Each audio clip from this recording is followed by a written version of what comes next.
புழுதி பறக்கிற அந்த பருத்தி வீரனா இருக்கட்டும், எங்க மனசு எல்லாத்துலயும் வந்து உட்கார்ந்த கடைக்குட்டி சிங்கமா இருக்கட்டும், மண்ணுன்னு ஒரு காலை எடுத்து வச்சாலே நம்ம ஆளு வேற மாதிரி அப்படிங்கிற மாதிரி ஒவ்வொரு படமும் கிராமத்து கதையில அவரோட ஸ்லாங், அந்த அந்த ஸ்லாங்கை பிடிக்கிறது, பாடி லாங்குவேஜ், அவங்க பேசுறது, அந்த கெத்து எல்லாமே அத்தனை உழைப்பை கொட்டக்கூடிய எங்களோட கார்த்தி சார் மெய் அழகனா தஞ்சை மண்ணில் காலை எடுத்து வச்சிருக்காரு.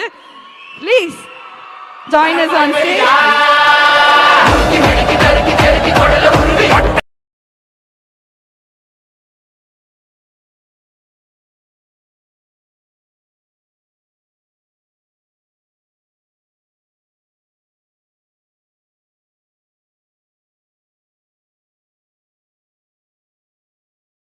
மெய்யழகன்ல உங்களை சந்திக்க வராரு எங்களோட கார்த்தி சார். ஒரு வாட்டி நம்மளோட ஸ்டைல்ல அவரை வரவேற்றுட்டுமே.